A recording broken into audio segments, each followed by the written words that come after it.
Religion has long been thought to be a solution to the problem of death. Notions of an afterlife are nearly universal, though there is great diversity in the details. Given this close association between religion and death, researchers have long supposed that religion lessens fear about death.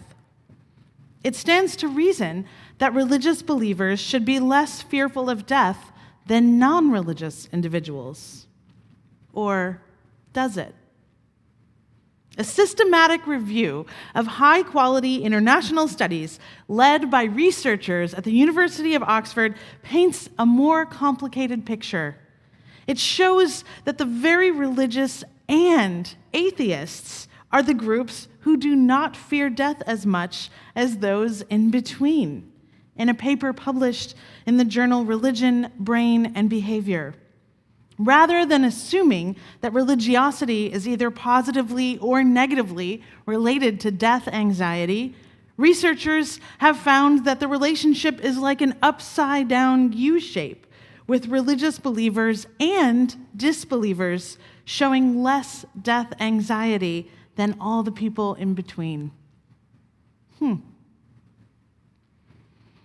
Eternalism, according to Buddhist monk Thich Nhat Hanh, is the belief that the spirit carries on after the body's demise, that our spirit will continue in some energetic form and will inhabit another body in another time.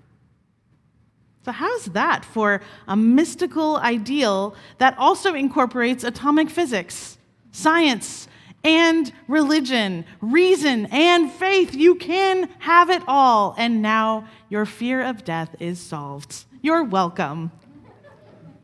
I jest, because sometimes in the face of the greatest fear, it can help. I think about Harry Potter and the Prisoner of Azkaban. In his defense of the dark arts classes, the professor releases a boggart, which is a monster that instantly transforms into your deepest, darkest fear, whatever that is, rendering you helpless. Well, the only defense against a boggart is to imagine it in its most absurd form, with the charm ridiculous. While we might appreciate this genius turn of mind over matter, the bleak realities of the COVID-19 virus are no laughing matter. And over this past year and a half, we have spent more time feeling afraid than most of us can remember. A friend recently told me that during the darkest, most dramatically anxious, confusing parts of 2020, she often woke up screaming in the middle of the night, though all she could remember was a reoccurring dream in which it had become impossible to buy groceries anymore.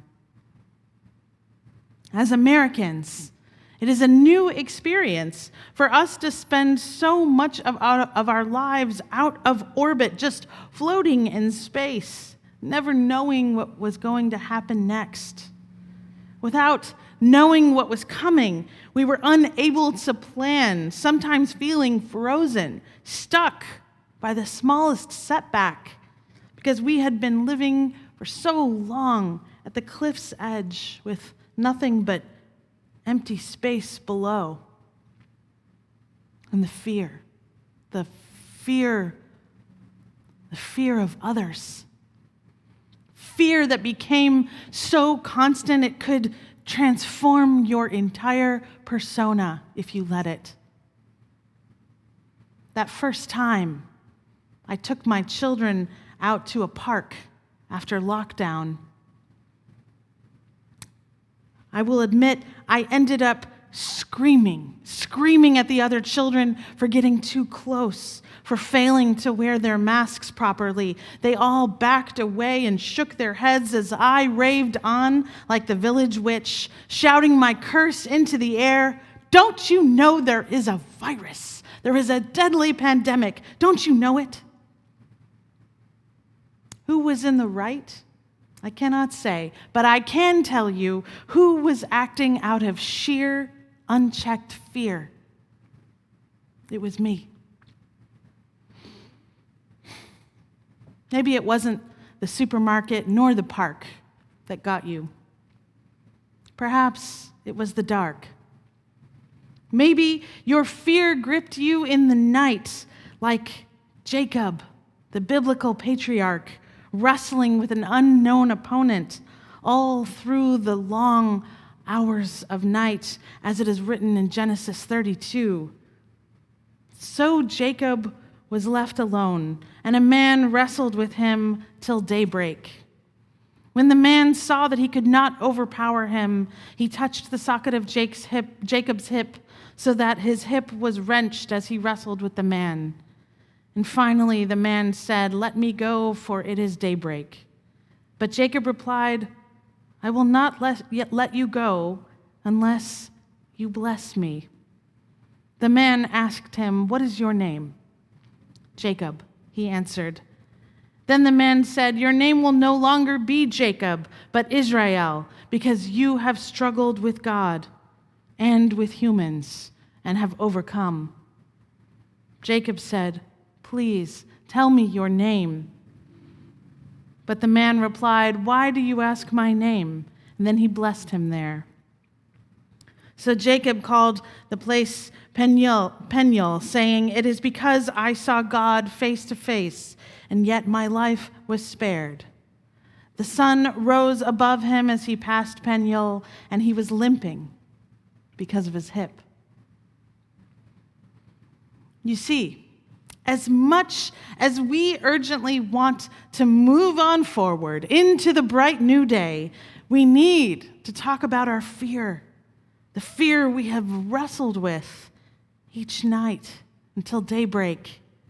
Because as we emerge into this new post-pandemic world, we are, all of us, limping a little bit, marked in some way. We are just a little different than who we used to be, not quite as put together as we once were. Our wrestling with the overwhelming fear has transformed us. But what if, like Jacob, we receive the long nights wrestling with fear as a blessing? If we don't, then we may be in danger of becoming scary ourselves, trapped by the fear, transforming us into someone scary, angry, or bitter, a bully, mean, nasty. Because scared people scare people. And though we see former presidents and their supporters fall prey to the fear of others, I guess one former president in particular, we know there is another way to deal with fear. Brené Brown lays it bare when she proclaims that this pandemic experience is a massive experiment in collective vulnerability. We can be our worst selves when we are afraid, or our very best, bravest selves. In the context of fear and vulnerability, there is often very little in between, because when we are uncertain and afraid, our default is self-protection. But we don't have to be scary when we're scared. We don't have to be scary when we're scared. Let's choose awkward, brave, and kind. And let's choose each other. There's another children's book I love, where a scared little boy decides to engage his monsters. And so he finally asks them why they are hiding under his bed and behind his closet and behind his curtain. It turns out the monster under the bed is afraid of the monster in the closet, who's afraid of the monster behind the curtain, who's afraid of the little boy. So we must not become scary when we are scared.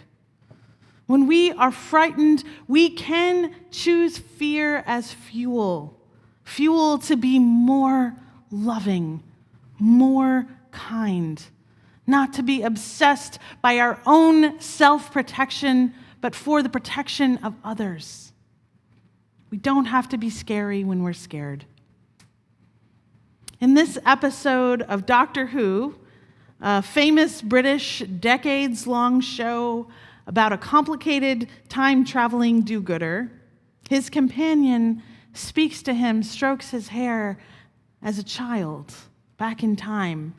And then at another point, she is speaking to her own love of her life, a soldier at different times in his life. And she tells them to listen. Listen to one of the most important messages either of them will ever hear. I know you're afraid, she says. Being afraid is all right. Because didn't anyone ever tell you? Fear is a superpower. Fear can make you faster and cleverer and stronger. And one day, you will be here again. And on that day, you're going to be very afraid indeed. But that's okay. Because if you're very wise and very strong, fear doesn't have to make you cruel or cowardly. Fear can make you kind. You are each so brave. You have made it through a long, dark, scary night. And you are here. You are still here. You have faced the dread, the monstrous mystery as the wheels of our society ground to a halt, and in your disorientation, you knew not where to go next. But if you have faced the fear of death, of illness, fear of spreading disease, and you have not let it take you until you are fear's own human weapon, then you are very wise and very strong indeed. Though we emerge into this new world with a limp like Jacob, a little damaged in one way or another, we have faced deep fear. And that has shown us even greater depths of our own kindness. May we come to praise the fear, to see it as a blessing, to make a place for it on our altar, showing us all the ways we can be brave, emerging into a new world together. May it be so.